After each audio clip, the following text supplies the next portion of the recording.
اماں نے پریشان ہوتے ہوئے اسے تھام کر دوبارہ نیچے بٹھایا تھا۔ کچھ نہیں، سر میں درد ہے شاید، وہ سر جھٹکتی ہوئی مدھم آواز میں بولی تھی۔ دوائی لی؟ شبیر اور اماں ایک ساتھ بولے تھے۔ اوہو، ابھی ہوا ہے ایسا، اور دوائی پہلے ہی لے لیتی۔ ہو جاتا ہے ٹھیک، سر درد ہی ہے نا، وہ جھنجھلا کے بولی کیونکہ اس بدتمیز شخص کی بے باک نظریں اسے ہی گھور رہی تھی۔ تم بیٹھو، میں شکنجبین بنا کر لاتی ہوں تمہارے لیے۔ اماں کہتی ہوئی کچن کی طرف چل دی تھی تو وہ بھی اٹھ کے اپنے کمرے کی طرف چل دی تھی کہ واپس جانے تک وہ کچھ دیر سو جائے۔ اوہو سونیو، ایک باری نظر کرم اس طرف بھی کر لو۔ عصر کی نماز کے بعد واجد صاحب سے مل کر ادھر سے نکلے ابھی پکی سڑک تک بھی نہیں پہنچے تھے کہ گاڑی ایک جھٹکے سے رک گئی تھی، اور پھر حمید کے ہزار کوشش کے باوجود بھی جب گاڑی سٹارٹ نہ ہوئی تو اس نے حویلی کال کر کے ڈرائیور کو گاڑی لانے کا بولا اور خود خوش بخت کو اشارہ کرتا ہوا باہر کی طرف نکل کر چلنے لگا تھا، کیونکہ ایک جگہ بلا وجہ اتنی دیر ٹک کر بیٹھنا اس کی سازش میں نہیں تھا۔ وہ ابھی پیدل چلتے ہوئے سڑک پہ ہی چڑھنے والا تھا کہ کنارے پر بنی مختلف دکانوں کے پاس کھڑے لوفروں کے ٹولے سے آواز آئی جس نے ایک دم ان دونوں کے قدم سست کر دیے تھے۔ کہتی ہوں تو ان پھول جیسے پیروں تلے ہاتھ بچھا کر گھر چھوڑاؤں۔ اس کی مزید واہیات بکواس پر حمید کا چہرہ بری سرد سے سرخ پڑا تھا۔ وہ مٹھیاں بھینچتا ہوا وہیں رک گیا تھا۔ وہ لوفر شاید اسے اکیلا سمجھ رہے تھے کیونکہ وہ حمید کی سپیڈ کے باعث اسے 2-4 قدم پیچھے تھی۔ چھوڑ کے آؤں بلکہ آ تو میرے غریب خانے میں، وہاں تجھے، وہ بے باکی سے کہتا ساری حدیں پھلانگنے کو تھا۔ جب وہ ضبط کھوتا ہوا پلٹا تھا تب تک اس لوفر کا کالر خوش بخت کے ہاتھ میں تھا اور دوسرے ہاتھ میں چپل پکڑے اس کی دھلائی کرنے میں مشغول تھی۔ اس کی ہائے وائے بتا رہی تھی کہ دھلائی کس قدر شاندار ہو رہی ہے، کیونکہ وہ بالکل اس چیز کی توقع نہیں کر رہا تھا کہ نازک سی دکھنے والی لڑکی یوں مرد قسم کی مار لگائے گی اسے۔ سالی تیری تو، اس کے ساتھ ہی جب خوش بخت کی طرف بڑھے تو حمید بجلی کی تیزی سے ان کی طرف لپکا تھا۔ انہیں اپنے منہ کو ٹھوڈوں کی زد میں رکھ لیا تھا۔ وہ گلی کے نوفر لمک گئے تھے، کچھ ہی گھونسوں میں ڈھیر ہو گئے تھے۔ کیا ضرورت تھی تمہیں جھانسی کی رانی بننے کی؟ بیچ سڑک میں ساتھ تھا نا۔ ان سے نپٹنے کے بعد جب وہ اس کا ہاتھ جکڑے ہوئے وہاں سے چلا تو جھڑکنے والے انداز میں بولا تھا۔ کیوں؟ تمہیں کیوں کہتی؟ میں نے چوڑیاں نہیں پہن رکھی۔ وہ تنک کر بولی تو اس نے بے ساختہ اس کی کلائیوں کی طرف دیکھا تھا، جہاں ایک ہاتھ میں سوٹ سے میچنگ کانچ کی چوڑیاں جبکہ دوسرے کلائی میں سونے کے طلائی کنگن موجود تھے۔ اس کے اجتانے والی نظروں پر وہ بے ساختہ کھجل ہوئی تھی، لیکن ظاہر کیے بنا اسے کلائی چھڑواتی ہوئی تیز قدم سے اسے کچھ آگے چلی گئی تھی۔ حمید، اس کی پھٹی پھٹی نگاہیں سامنے مرکوز تھی جبکہ زبان پر 2 قدم کے فاصلے پر ڈریسنگ کے سامنے کھڑے حمید کا سرسراتا ہوا نام نکلا جو اس نے کبھی نہیں سنا تھا، کیونکہ وہ نیچے گھٹنوں کے بل بیٹھی نہ جانے کیا ڈھونڈ رہی تھی۔ حمید، اس نے اس کی جانب سرکتے ہوئے اس کی جینز کا پائنچہ ہاتھ سے کھینچتے ہوئے اسے پکارا تھا، جبکہ دوسرا ہاتھ سہارے کے لیے اس کی شرٹ کا کنارہ پکڑنے کے در پہ تھا اور نگاہیں ہنوز ایک ہی نقطے پر ٹکی ہوئی تھی۔ کیا کر رہی ہو لیڈی ڈان؟ یہ کوئی وقت ہے رومانس کا؟ وہ کف لنکس لگاتا ہوا جھنجھلا کر بولا، لیکن اس نے دھیان دیے بغیر جینز پر کھچاؤ بڑھاتے ہوئے اس کے نام کا ورڈ جاری رکھا۔ حمید، اس نے جینز کو اتنی زور سے پکڑا ہوا تھا۔ باندری، چھوڑو میرے کپڑے۔ وہ بنا کر اس کی سمت پلٹا مگر وہ اس کی طرف متوجہ نہیں تھی۔ حمید، کاکروچ، وہ خوف سے ہکلاتے ہوئے بولی تھی اور وہ اپنی جگہ سے اچھلتا ہوا مڑا تو اسے کچھ فاصلے پر کاکروچ میاں پیر پسارے کھڑے تھے۔ حد ہے، تم اسے ڈر کر میرے کپڑے کھینچ رہی ہو، وہ سلگتا ہوا بولا تھا۔ اس کے ہاتھ سے خود کو چھڑوایا تھا۔ مارو اسے، وہ خوف سے سفید پڑ رہی تھی جبکہ وہ حیرت سے اسے تک رہا تھا جو ہٹے کٹے لونڈوں کو مار لیتی ہے اور اس چھوٹے سے کیڑے سے ڈر رہی ہے۔ مجھے مارنے کے لیے ہاتھ پاؤں سلامت ہیں اور اس کاکروچ سے ڈر کے یوں زمین پہ پڑی ہو، وہ طنزیہ لہجے میں بولتا ہوا اس کے دماغ کی بتی جلانے لگا تھا۔ شوق سے زمین پر نہیں بیٹھی، تمہارے کف لنکس پیک کرتے ہوئے ہاتھ سے چھوٹ کر نیچے گرے اور یہ منحوس سامنے آ گیا۔ تڑک کے بولتے ہوئے آخر میں اس کی آواز روحانسی ہو گئی تھی۔ اور تم نے یہ سوچا موقع اچھا ہے رومانس کا؟ اس کے طنزی آواز پر اس کا دماغ بھگ سے اڑا تھا۔ تمہارا دماغ تو ٹھیک ہے گھٹیا؟ وہ اس کی بات پر غرا کے بول رہی تھی کہ کاکروچ کو رکھتے دیکھ کر اندوناک چیخ مار کر اس کے پیچھے جا چپی تھی۔ اس کو مارو، یہ آگے آ رہا ہے۔ وہ اس کے کندھے کو جکڑتے اس کی پشت پر کھڑی گھٹی گھٹی آواز میں بولتی اسے ہنسنے پر مجبور کر گئی تھی، لیکن اس نے فوراً سنجیدگی کا لبادہ اوڑھ لیا تھا۔ میں کیوں ماروں اسے، وہ بھی تمہارے کہنے پر؟ تم نے کبھی میری بات مانی ہے جو میں تمہارے کہنے پر ایک بے زبان کیڑے کو ماروں؟ اس کی سنجیدگی اور ہمدردی عہد آئی تھی۔ مانتی ہوں تمہاری ہر بات، تم پلیز اسے مارو، دیکھو وہ قریب آ رہا ہے۔ وہ اس کی شرٹ کو مٹھیوں میں جکڑے گلوگیر انداز میں بولی، لیکن وہ بے نیازی سے کھڑا رہا تھا۔ کیا میری بات مان کر تم ہنی مون پر گئی میرے ساتھ؟ وہ اس کے نئے کھاتے کھل گئے تھے اور اس کے نزدیک انہیں سلجھانا ہی بہت ضروری تھا۔ چل تو رہی ہوں نا تمہارے ساتھ، اور کیا تمہارے ساتھ تلفی چپکا کر جاؤں تو مانو گے؟ اس کا بس نہیں چل رہا تھا کہ اس کے سر پر پتھروں کی بارش کر دے جو اس کی بے بسی کا مزہ لے رہا تھا۔ چلو مان لیا کہ تم میرے ساتھ جا رہی ہو، کیا وہاں جا کر تم میری ہر بات مانو گی؟ موقع کا فائدہ اٹھاتا یہ شخص اسے زہر لگ رہا تھا۔ ہاں، اس کے لب سرسرائے تھے، لیکن نظریں ہمیر کے بائیں پیر سے چند انچ کے فاصلے پر موجود کاکروچ پر تھی۔ میں کیسے مان لوں کہ تم ہر بات مانو گی اور اس پہ قائم رہو گی؟ کمینگی شاید اس پر ختم تھی جو وہ بات بڑھائے جا رہا تھا۔ کہاں نہ مانوں گی، کہ اب سٹامپ پر لکھواؤ گے؟ بدتمیز انسان، کاکروچ کے آگے بڑھنے پر اچھل کر اس کے پہلو کو دبوچتی سینٹی پیڈ کی مانند اسے چمٹتی غصے سے بولتی اس کے کندھے پر مکے مارنے لگی، جبکہ اپنے پاؤں تلے اس بے زبان کیڑے کو مسلتا عمیر کھل کر ہنسا تھا۔ باندری، چھوڑو میرا گلا، کاکروچ بیچارہ تو کب کا شہید ہو گیا ہے۔ اب تو مجھے بھی یقین ہونے لگا ہے تم اس معصوم کا بہانہ بنا کر مجھ سے رومانس بگاڑنا چاہتی ہو۔ وہ اس کی بے باکی اور ڈٹائی سے کہنے پر اچھل کے اسے دور ہٹی تھی اور اسے شرابار نگاہوں سے گھورا تھا۔ تم سے رومانس کرتی ہے میری جوتی، بلکہ میری جوتی کا بھی سٹینڈرڈ اتنا لو نہیں ہے، گردن اکڑا کے کہتی وہ اسے نخوت سے تکتی موڑنے لگی تھی۔ خوشی، کاکروچ، اس کا اتنا کہنا تھا کہ وہ پھر اسے سینے سے آ لگی تو اس کا فلک جگاف کہہ کر اسے حقیقت سے آشنا کر کے دانت پیسنے پر مجبور کر گیا تھا۔ انتہائی کوئی کمینے انسان ہو تم، وہ افسوس سے سر ہلاتی بولی تھی۔ شکریہ، بے نیازی سے کہتا وہ سیٹے پر شوق دھن بجاتا اس کے دل کو جلا کر راکھ کرتا باہر نکل گیا تھا، جبکہ وہ غصے سے کھولتی ہوئی چیزیں سوٹ کیس میں پٹکنے لگی تھی۔ گلگت سرینا ہوٹل کا گیٹ عبور کرتے ایک تیز رفتار لڑکی پوری قوت سے اس سے ٹکرائی تو وہ بلبلا اٹھی تھی۔ Are you blind? وہ جو کوئی بھی تھی بہت نزاکت سے سر سہلاتی اسے بولی تو اس کا دماغ گھوم گیا تھا۔ جی کبھی تھی، مگر اب تمہاری آنکھیں لگا کر گھوم رہی ہوں، اس لیے اب تم بغیر دیکھے ٹکر مار رہی ہو۔ وہ بنا مروت کے کفن پھاڑ کر بولی تو عمیر اتنے خوشگوار ابتدا پر دل کیا اپنا سر نوچ لے۔ اسٹاپ اٹ خوشی، and you also ma'am. Sorry کرنا تو اس نے سیکھا ہی نہیں تھا، اس لیے وہ دونوں کو وارن کرتا ہوا بولا تو بلانڈ بالوں والی جو چڑیل مردانہ گمبھیر آواز سن کر سرد سے پلٹی تو ایک پل کو گنگ ہی رہ گئی۔ اتنی خوبصورتی، اتنی وجاہت، اور سب سے بڑھ کر چہرے پہ چھایا نو لفٹ کا signboard. Oh hi, I am Michelle Chaudhry. وہ اپنا نازک ہاتھ، سرخ و سفید ہاتھ اس کے سامنے کرتے ہوئے یکساں بدلے ہوئے لہجے میں بولی تو خوشی کا منہ حیرت سے کھل گیا تھا، جسے دیکھتے ہوئے عمیر نے خوش اخلاقی کے ریکارڈ توڑتے ہوئے اس کا ہاتھ مضبوطی سے تھاما تھا۔ عمیر مرزا، ان دونوں بچھڑے ہوئے پریمیوں کی ملاپ پر وہ دو حرف بھیجتی اندر کی طرف بڑھ گئی تھی اور وہ ہمانکوں کی طرح ادھر سے ادھر منہ اٹھا کر دیکھنے لگی تھی۔ یہ ہوٹل میرے یا تمہارے ابے کا نہیں ہے جہاں منہ اٹھا کے گھوم رہی ہوں۔ اچانک کان کے پاس گراتی سرگوشی سن کر اس نے خوشمگین نگاہوں سے اسے گھورا تھا۔ یہ خیال تمہیں ہونا چاہیے، گپے لڑاتے ہوئے۔ ریسیپشن کے قریب کھڑے وہ پھر سے چونچے لڑانا شروع ہو چکے تھے۔ وہ اپنے محاذوں پر ڈٹے تھے جب ویٹر کی پکار پر مڑے جو انہیں استفہامیہ نظروں سے دیکھ رہا تھا۔ اس کی نگاہیں دیکھ کر دونوں گڑبڑائے اور فوراً ریسیپشن سے اپنے رومز کی چابیاں لیتے شرافت سے روم کی طرف بڑھ گئے تھے۔ خوشی، اس نے کوف سے 2 کمپلوں میں لپٹی خوشبخت کو تیسری دفعہ پکارا تھا، لیکن جواب اب کی بار بھی ندارت۔ باندری، اٹھ بھی جاؤ، کیا نحوست پھیلا کے بیٹھی ہو؟ وہ بھنا کر کہتا اس کے منہ پر پڑے کمبل کو ہٹا گیا تھا۔ باندری ہوگی تمہاری کوئی ہوتی سوتی، اب مجھے ڈسٹرب مت کرنا، وہ غصے سے بولی تھی، لیکن آواز کی کمزوری صاف ظاہر ہو رہی تھی۔ اٹھو، کھانا کھا لو، کھا کے مر جانا پھر۔ وہ پھر حساب چکتا کرتے ہوئے بولا تھا، مجھے نہیں کھانا، تم جاؤ، میرے سر میں درد ہے۔ وہ چکراتے سر کو دباتی ہوئی نکاہت سے بولی تھی، یہ تمہارا بھوسے سے بھرا دماغ میرے اس ٹرپ کو خراب کرے گا، وہ جلا کر بولا، لیکن منہ وہ دوبارہ لپیٹ چکی تھی۔ اٹھ جاؤ باندری، ورنہ میں سنہری چڑیل۔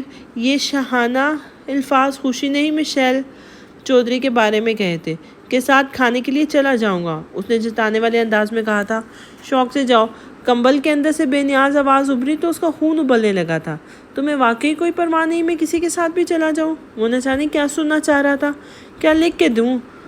اس کی چڑچڑی آواز پر اس کے جبڑے بھینچ گئے تھے۔ اس نے خود کو 100 بار برا بھلا کہا۔ وہ کس سے امیدیں باندھ رہا تھا؟ مرو ادھر ہی تم۔ اپنی روایتی شوہرانہ سوچ سمیت کمبل میں لپٹی خوشی پر 2 حرف بھیجتے وہ کلستا ہوا باہر نکلا، جبکہ وہ اسے بے پرواہ سونے کی کوشش کرنے لگی تھی۔ اچھی خاصی لمبی نیند لینے کے بعد وہ فریش سی اٹھی اور شاور لینے کے بعد بھوک کے احساس نے اسے کمرے سے باہر نکلنے پہ مجبور کر دیا تھا، مگر جب نکلنے کے بعد اسے سمجھ نہ آیا تو وہ اس لمحے کو کوسنے لگی تھی جب اس نے عمیر کی آفر پر انکار کیا تھا۔ ایک لمحے کو اس کا دل چاہا کہ وہ واپس پلٹ جائے، لیکن بھوک کے شدید احساس نے اسے آگے بڑھنے پر مجبور کر دیا تھا۔ وہ ادھر ادھر دیکھتی آگے بڑھتی جا رہی تھی جب اس کی آنکھیں ہوٹل کے سبز لان میں موجود بسی کرسیوں پر نگاہ پڑتے ہی پھیل گئی تھیں، اور پھر ان آنکھوں میں شعلے سے ابلنے لگے تھے جہاں اس کا نام نہاد شوہر اس سنہری چڑیل کے ساتھ بیٹھا قہوہ انجوائے کر رہا تھا۔ اسے یوں قہوے سے لطف اندوز ہوتے دیکھ کر اس کے پیٹ میں کودتے چوہے مزید دھکم پیل مچانے لگے اور وہ سلگتی ہوئی تیز تیز قدم اٹھاتی پتھریلی سیڑھیوں سے اترتی لان کی طرف بڑھ گئی تھی۔ عمیر، اس نے بلند آواز میں پکارا، لیکن وہ جو اسے آتا دیکھ چکا تھا مزے سے انسنی کرتا قہوے کی چسکیاں بھرنے لگا تھا۔ Why are you disturbing us؟ Mashal Chaudhry کی نخوت بھری آواز پر اس کی تیوری چڑھی تھی۔ I'm not talking to you, so please don't interrupt me and let me talk to my husband۔ وہ اس سے زیادہ تڑک کر بولتی عمیر کو چونکا گئی تھی جو اس کے لفظ ہسبینڈ پر چمپے کا شکار تھا۔ تمہارا ہسبینڈ؟ اس کے انکشاف کی زد میں مشال چودھری کے چہرے پر زلزلوں کی سی کیفیت تھی، جبکہ آواز صدمے سے بھرپور تھی جو خوشبخت کو کوفت کا شکار کر گئی تھی۔ کیوں؟ کیا اب تمہیں نکاح نامہ دکھانا پڑے گا؟ وہ آنکھیں گھما کر کہتی اکتاہٹ بھرے انداز میں کرسی کی سیٹ کر بیٹھ گئی تھی۔ تم نے مجھے بتایا نہیں کہ تم میرڈ ہو؟ اس کی توپوں کا رخ عمیر کی طرف ہوا جو پرسکون سا بیٹھا سابقہ مشغلے میں مصروف ہو چکا تھا۔ تم نے پوچھا ہی نہیں؟ ویسے بھی تم دن کو اسے میرے ساتھ دیکھ چکی ہو۔ اس کا سکون اور بے نیازی عروج پر تھی۔ بہت برے ہو تم، یو لائر اینڈ چیٹر، وہ روندی آواز میں کہتی بھاگ گئی تھی، جبکہ عمیر بد مزہ ہو کے اس کی پشت کو دیکھنے لگا تھا۔ اسے یوں بچکانہ ریئیکشن کرنے والی لڑکیاں زہر لگتی تھیں۔ میری ڈیٹ خراب کر دی تم نے۔ اب کون سا دورہ پڑا ہے جو منہ اٹھا کے چلی آئی ہو؟ وہ اس کی طرف رخ موڑتا منہ پھاڑ کے بولا تو اس نے تب کے اسے دیکھا تھا۔ کوئی ڈیٹ خراب نہیں کی میں نے، ادھر ہی سے سٹے ہے اس چھمک چھلوں کا، جا کے منا لو اسے۔ وہ ناک پہ سے مکھی اڑاتے ہوئے بے نیازی سے بولی تو اس نے نتلے بھلا کر اسے دیکھا جو دلچسپی سے چاروں طرف دیکھتی دلکش نظاروں سے لطف اندوز ہو رہی تھی۔ مجھے بھوک لگی ہے، اس نے اطلاع دینے والے انداز میں کہا تھا۔ تو یک لفظی جواب کے بجائے سوال آیا تھا۔ تو یہ کہ میرا کھانا آرڈر کر دو، میں دادو بیگم کو کال کر کے کہوں گی جنہوں نے تمہیں کہا تھا کہ تم میرا خیال رکھو گے۔ بلیک میلنگ کرتے ہوئے اسے بالی ووڈ کی 3rd کلاس ویلن سے بھی زیادہ بری لگی تھی۔ تم نے اگر منہ کھولا نا تو تم پر کاکروچ چھوڑ دوں گا، وہ جواباً دھمکی دیتا ہوا بولا تو اس نے بے ساختہ خلق ترک کیا تھا۔ کھانا کھانا ہے مجھے، شراوت سے بال پلٹتی وہ پہلے والے موضوع پر آئی تھی۔ اب کی بار اس کی صورت دیکھ کے اس نے ویٹر کو اشارہ کیا اور اس کے لیے کھانا آرڈر کرنے لگا تھا، جبکہ وہ دوبارہ سر دبانے لگی تھی۔ کیا مسئلہ ہے تمہارے سر کے ساتھ؟ خیریت پوچھنے کا ایسا مہذب طریقہ صرف one and only Umair Mirza کا ہی ہو سکتا تھا۔ پتہ نہیں، چکر بہت آ رہے ہیں، آنکھوں کے سامنے اچانک اندھیرا چھا جاتا ہے، وہ جھلا کر بولی تھی کیونکہ گھومتے سر نے اسے چڑچڑا سا بنا دیا تھا۔ کھانا کھاؤ، ہو سکتا ہے بی پی کا ایشو ہو، وہ اب کی تھوڑی نرمی سے بولا تو اس بات سے سر ہلاتی ویٹر کو تکنے لگی تھی، جبکہ وہ اپنے موبائل میں بزی ہو چکا تھا۔ انہیں یہاں آئے ہوئے تقریباً 2 دن ہو چکے تھے اور دونوں میں اس نے سوائے ہوٹل گھومنے کے اس کے ساتھ کہیں جانے کو ترجیح نہیں دی تھی۔ وہ بھی حویلی اور اماں کے گھر کا کال کرنے کے بعد سیدھی ہو کر لیٹنے ہی لگی تھی کہ ایک دم روم سروس میں مشال چودھری کا میسج عمیر مرزا کے نام پہنچانے آ گیا تھا۔ یہ مشال چودھری کیوں تمہیں کھانے کے لیے بلا رہی ہے؟ روم سروس کے جاتے ہی اس نے ڈریسنگ کے سامنے کھڑے خود کو خوشبو سے مہکاتے عمیر سے کڑے تیوروں سے استفسار کیا تھا۔ دوست ہے وہ میری، اس نے پرفیوم کا بے دریغ استعمال کرتے ہوئے بے نیازی سے کہا تو اس کی وہ آنکھیں چھوٹی چھوٹی کرتی اسے گھورنے لگی تھی۔ یہ ایک دن کی دوستی دیکھ کر تو یوں لگتا ہے جیسے پاکستان کشمیر سے اتنی منتوں کے بعد ملا ہو، وہ جھلتی بنتی بولی تھی۔ مطلب حد ہے، یہاں اس کی طبیعت خراب تھی اور وہاں وہ اس کے ساتھ مزے کرنے جا رہا تھا۔ کہہ سکتی ہو وہ دوسری جانب بے نیازی عروج پر تھی، تب بھی وہ اپنی تفشیش پر 2 لفظ حرف بھیجتی واش روم میں گھس گئی تھی، کیونکہ وہ اسے کسی خوش فہمی میں مبتلا نہیں کرنا چاہتی تھی، جبکہ وہ کلستا ہوا روم سے باہر نکل گیا تھا۔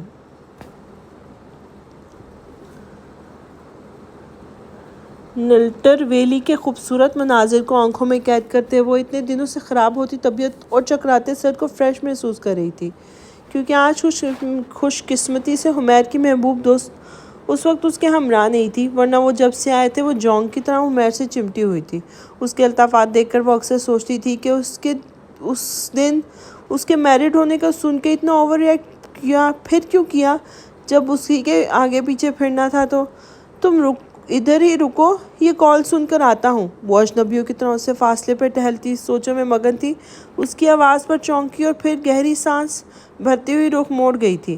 ویسے مجھے انفارم کر کے گیا ہے، جیسے پہلے باہوں میں بائیں ڈالے ٹہل رہا تھا۔ اس کے منظر سے ہٹتے ہی وہ کلس کر بڑبڑائی تھی اور پھر اپنے ہی الفاظ پر جرجری سے لیتے ہی لا حول ولا قوت پڑھنے لگی تھی۔ میں اس کی ملازمہ ہوں نا، جو اس کے حکم پر یہاں کھڑی رہوں گی اور اس کا انتظار کروں۔ وہ بڑبڑاتے ہوئے ایک نظر اس کی جانب پشت کر کے فاصلے پہ کھڑی حمیر پر ڈالتی اور قدم سامنے کی جانب بڑھا دیے تھے۔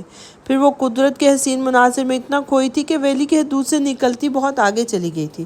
ہوش آیا تو اسے تب آیا جب گھنے جنگلوں اور کھائیوں کو دیکھا، اور تب اسے ایک جھٹکا لگا تھا۔ اس نے مڑ کے بے اختیار اسے ڈھونڈنے کی کوشش کی تھی، لیکن وہ ہوتا تو ملتا۔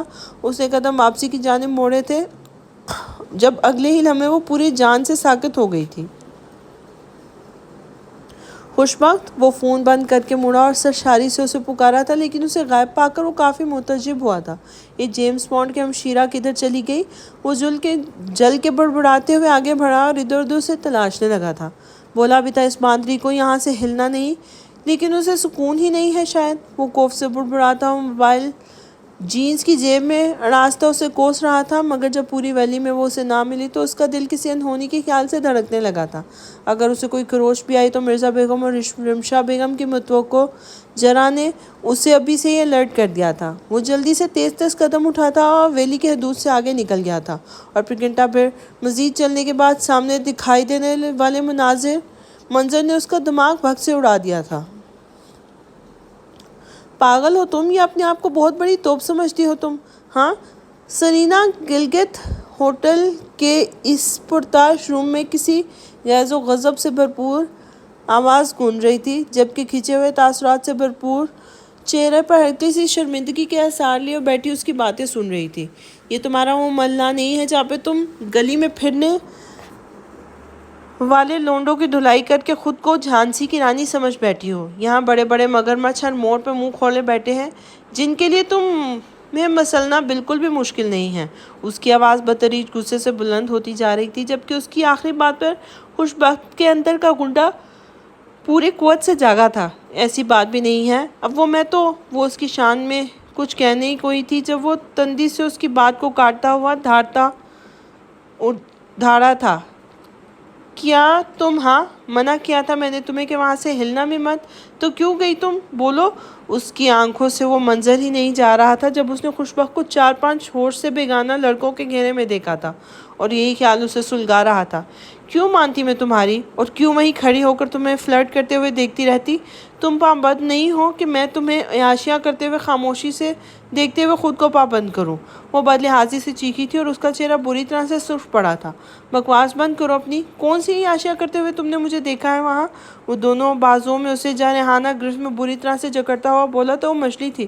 تم جانتے ہو کیسی عیاشیاں، اور یہ سب کرتے ہوئے تم مجھے پابند؟ انتہائی بے انتہا درد کے باوجود اس نے مضبوطی سے اپنی بات کہنی چاہی تھی، اور جب وہ درشکی سے چلایا تھا، اسٹاپ دس آل، پابند ہو تم میری، تمہاری ہر مومنٹ پابند ہے میری، 1 سال تک۔ یہاں تمہیں میں لے کے آیا ہوں اور یہاں تم وہ کرو گی جو میں چاہوں گا۔ اپنی حدود کو مت بھولو خوش بخت بیگم، اور یہ بات یاد رکھنا کہ اگر یہاں کہیں مجھ سے پوچھے بنا گئی تو تمہاری ٹانگیں کاٹ دوں گا۔ وہ کچھ ہی پلوں میں اس کی ذات کو دو کوڑی کرتا اسے جھٹکے سے بیڈ پہ پھینکتا ہوا باہر نکل گیا تھا، جبکہ وہ ششدر سے دروازے کو دیکھتی رہ گئی تھی۔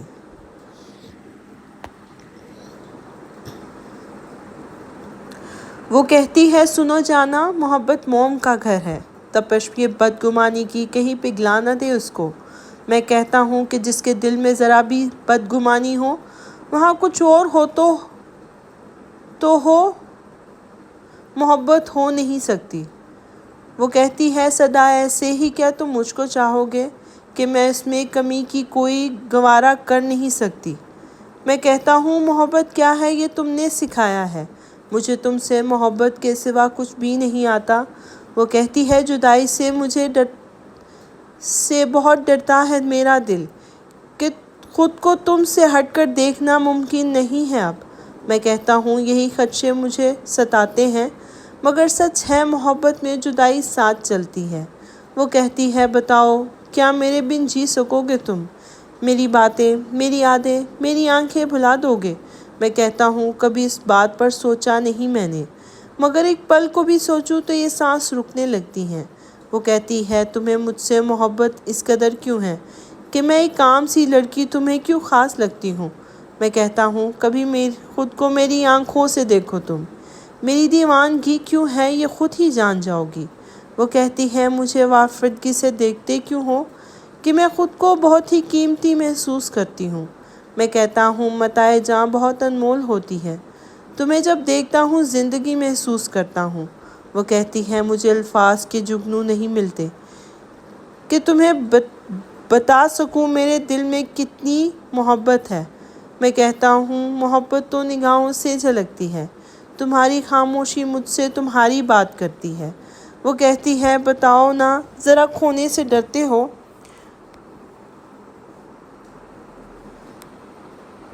بتاؤ کون ہے وہ جسے یہ موسم بلاتے ہیں؟ میں کہتا ہوں، یہ میری شاعری ہے آئینہ دل کا، ذرا دیکھو، بتاؤ کیا تمہیں اس میں نظر آیا؟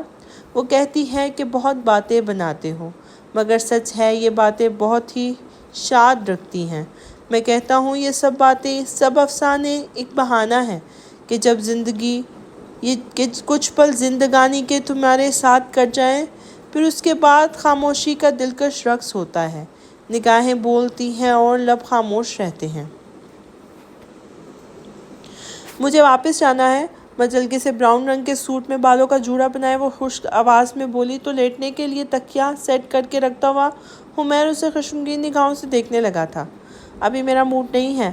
وہ آج کی خواری کی وجہ سے واپسی کا پلان بنا چکا تھا، لیکن اس کی بات پر فوراً پلان بدلتا ہوا بے نیازی سے بولا تھا، مجھے تمہارے موڈ سے نہیں چلنا، اور تم شادی جس وجہ سے کی ہے صرف اسی وجہ تک رہو، میری زندگی پر حق جتانے کی کوشش مت کرو۔ وہ خوش لہجے میں بولی تھی، تو جو وجہ ہے وہ تو جیسے تمہارے وجود اور زندگی کے بغیر سر انجام ہو جائیں گے نا۔ وہ اس طرح یہ انداز میں بولا تو اس کا چہرہ حتیٰ کوئی احساس سے سرخ ہو گیا تھا۔ اپنی بےہودگی بند رکھو اور مجھے کمزور سمجھنے کی کوشش مت کرو، میری خاموشی فقط اماں بیگم کی وجہ سے ہے۔ وہ اس کی غلط فہمیاں پانی میں ملاتی ہوئی بولی، اگر اسے اماں اور ابا کے علاوہ مرزا بیگم کا خیال نہ ہوتا تو وہ سارے کانٹریکٹ اس کے منہ پہ مار کے کب کی جا چکی ہوتی۔ تم نے جو پہاڑ توڑنے ہیں توڑ لو، واپسی تو کل نہیں ہوگی۔ وہ مذاق اڑانے والے انداز میں بولا تو وہ سلاگتی نگاہوں سے اسے دیکھتی ہوئی جھٹکے سے اپنے موبائل اٹھا کر ڈریسنگ روم کی طرف چل گئی تھی، جبکہ وہ پرسکون سا سونے کے لیے لیٹ گیا تھا۔ وہ پرمسرت سی بھاگتے دوڑتے مناظر دیکھ رہی تھی جب اس کے پہلو میں بیٹھا حمیر جلتے انگاروں پر بیٹھا ہوا تھا۔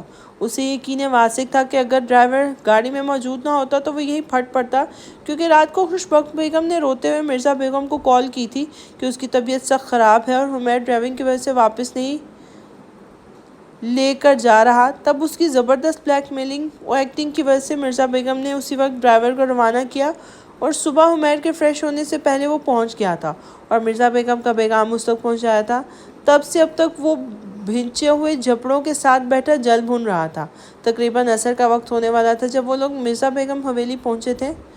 میری بچی، جو ہی اس نے قدم گاڑی سے نکالا۔ آئلہ بیگم واہلانہ انداز میں اس کی جانب لپکی تو اسے یاد آیا کہ وہ تو بیمار ہے، تو زبردستی کی نکاحت خود پر طاری کر لی تھی، جبکہ اس کی اس اداکاری پر وہ ضبط کے گھون بھرتا رہ گیا تھا۔ طبیعت کو کیا ہوا اچانک؟ رمشا بیگم اس کے پاس بیٹھتے ہوئے بولی تھی۔ سر میں درد و بخار ہو گیا تھا، آواز میں بھرپور نکاحت سموتے ہوئے اس نے کہا، جبکہ عمیر وہیں سے سب سے ملتا ہوا ہارون کی جانب نکل پڑا تھا۔ چلیں پریشان مت ہو، آج ریسٹ کریں، کل انشاءاللہ ڈاکٹر کو چیک کروائیں گے، رمشا بیگم نے پیار سے کہا تو وہ گھبراتی ہوئی سر ہلانے لگی تھی۔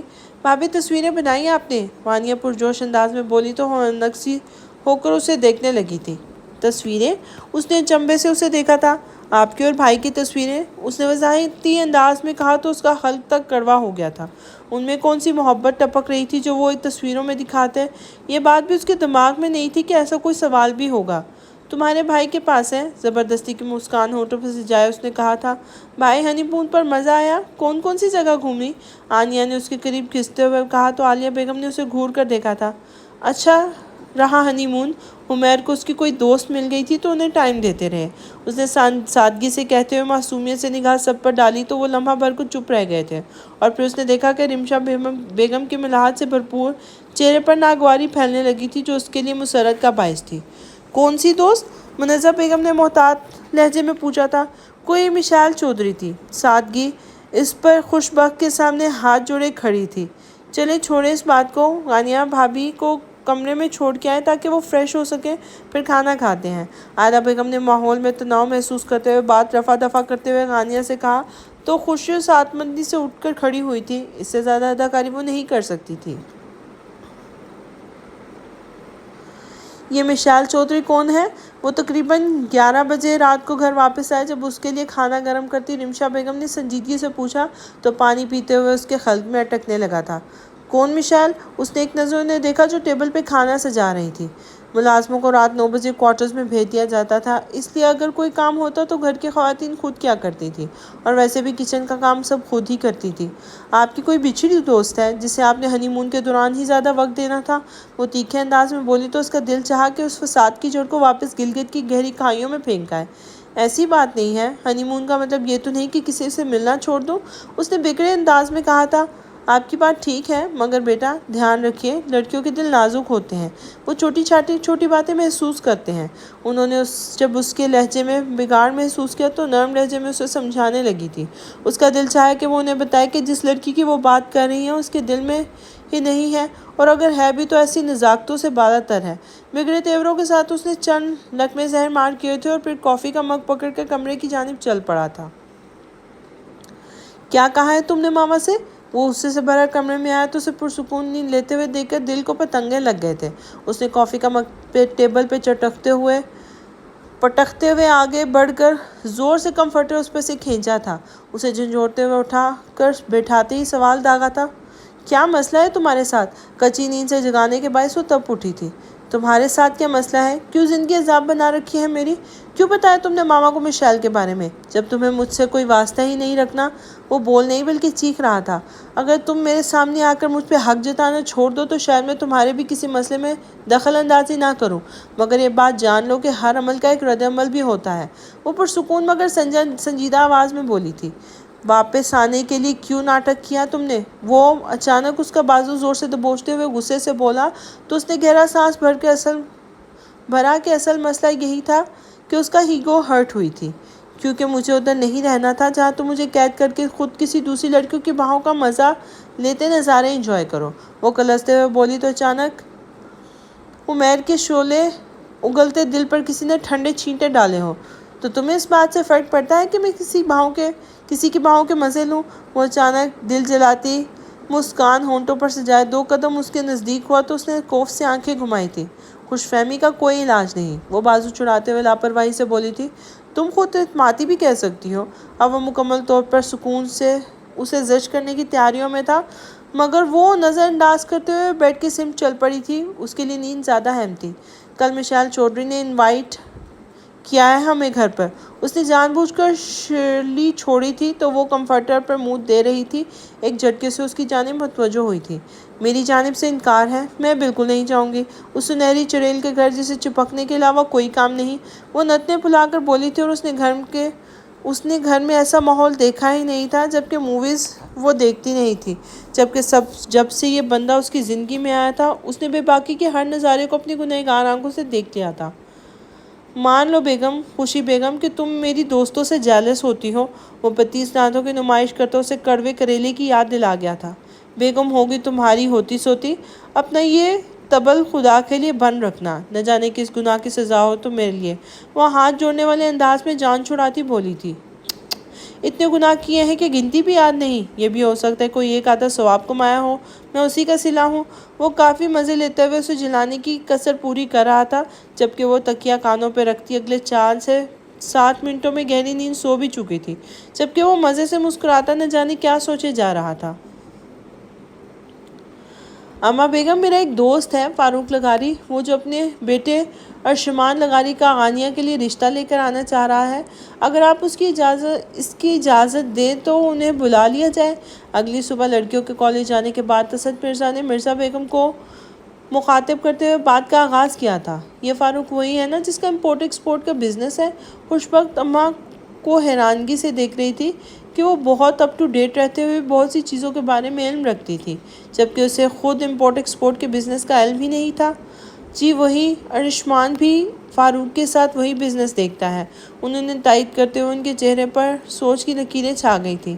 اب کیا کہتی ہیں بہو بیگم؟ انہوں نے دونوں بہوؤں کی طرف اشارہ کی جانب دیکھا تھا۔ اماں بیگم، آپ کو بہتر لگتا ہے تو ضرور بلوائیے، کیونکہ جہاں بیری ہو وہاں پتھر تو آتے ہی ہیں۔ رمشا بیگم نے متانے سے کہا تو آئلہ بیگم نے بھی تائیدی انداز میں سر ہلایا تھا۔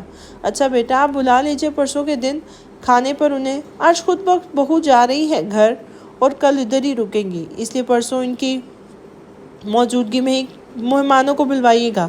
مرزا بیگم نے پروقار انداز میں کہا تو اسد صاحب نے سر اس بات میں ہلا دیا تھا جب ہی سیڑھیاں پھلانگتے ہوئے وہ خوشبو بکھیرتا ڈائننگ ہال میں داخل ہوا تھا۔ مارننگ ڈارلنگ، بڑے دلار کے ساتھ ان کے رخسار چومتے ہوئے بولا تو خوشی منہ بنا کر اٹھی تھی اس محبت کے مظاہرے پر۔ پیچھے ہٹیں، یہ کہ انگریزوں کی طرح صبح صبح شروع ہو جاتے ہیں آپ؟ وہ اسے یوں مارننگ کہنے پر سخت نالہ رہتی تھی۔ دادو بیگم، کبھی پیار سے بھی بات کر لیا کریں، آپ بھی دشمنوں کی صحبت کا اثر ہو رہا ہے۔ سلائس پر بٹر لگاتے اس نے ایک چھنٹی سی نظر بلو لباس میں نکھری نکھری خوشی پر ڈالی تھی۔ جملہ کسا تو اس کا جملہ سمجھتے ہوئے بمشکل اپنی مسکراہٹ پر قابو پا سکے تھے۔ ہم پہ کسی کی صحبت کا اثر نہیں ہوتا، آپ اپنی عادت بدلیے، انہوں نے تادیبی انداز میں کہا تو اس نے لاپرواہی سے سر جھٹکا تھا۔ اتنی فرمائشیں آپ کی ہیں، میں پوری نہیں کر سکتا۔ پہلے ہی آپ کو خوش کرنے کے چکر میں زندگی کی آزادی داؤ پر لگا رکھی ہے۔ وہ الفاظ کی چناؤ بہت فراخ دلی کا مظاہرہ کرتا تھا، اور ایسا کرتے ہوئے وہ سامنے بیٹھے شخص کے احساسات کی رتی برابر بھی پرواہ نہ کرتا تھا۔ بہت احسان ہے آپ کا، مرزا بیگم نے گہرے ضبط سے کہا، جبکہ رمشا بیگم اور سعود صاحب شرمندگی اور شرمساری سے اماں بیگم کو دیکھنے کے بعد اسے گھورنے لگے جو لاپرواہی سے ناشتہ کرنے میں مصروف تھا، جبکہ وہ اپنی جگہ چور سی ہو کر رہ گئی تھی۔ جہاں اتنے احسانات کیے ہیں وہاں ایک ذرا اور کر دے اور آج خود وقت کے ساتھ اپنی سسرال سے ہو آئے۔ مرزا بیگم کا طنزیہ لہجہ اس کے بے پرواہ کو اچھا خاصا خجل کر گیا تھا۔ اس نے گھورتی نگاہ خوشی پر ڈالی، گویا سارا قصور اسی کا ہو، اور پھر بہت آرام سے سر ہلاتا نیپکن سے منہ صاف کر کے خدا حافظ کہتا باہر نکل گیا تھا، جبکہ اس کا بریف کیس پکڑے ملازم اس کے پیچھے تیز تیز چل رہے تھے۔ خوشی بیٹا، حمیر کو سی آف کرنے ضرور جایا کریں۔ مرزا بیگم کے سعود صاحب کے اٹھنے تھی اسے تاکید کی تھی۔ جی بہتر، اس نے آہستہ سے کہا تھا، پھر اٹھتے ہوئے رمشا بیگم کی مدد کروانے لگی تھی۔